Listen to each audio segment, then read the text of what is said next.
Chapter 8, Sloka 18. Avyaktadyaktayaः sarvaha. Avyaktadyaktayaः sarvaha. Avyaktadyaktayaः sarvaha. Prabhavantyah ragame. Prabhavantyah ragame. Prabhavantyah ragame. Avyaktadyaktayaः sarvaha. Prabhavantyah ragame.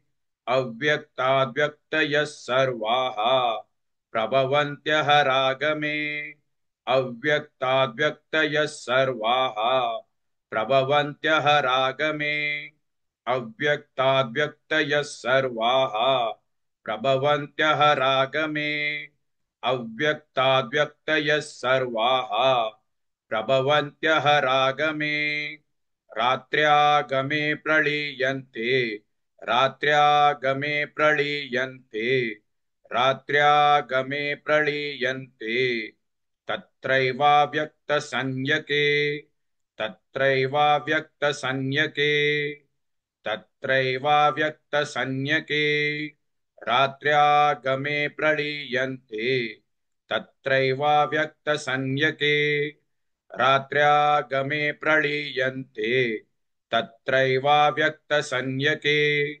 रात्र्यागमे प्रलीयन्ते तत्रैवाव्यक्तसंज्ञके रात्र्यागमे प्रलीयन्ते तत्रैवाव्यक्तसंज्ञके रात्र्यागमे प्रलीयन्ते तत्रैवाव्यक्तसंज्ञके अव्यक्ताद्व्यक्तयः सर्वाः प्रभवन्त्यः रागमे रात्र्यागमे प्रलीयन्ते तत्रैवाव्यक्तसंज्ञके.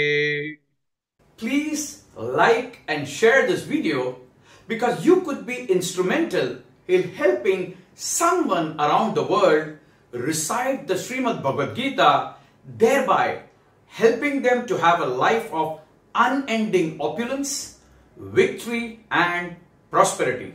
This is mentioned in chapter 18, sloka 78. Yes, don't forget to buy my book, Leadership Can Be Child's Play.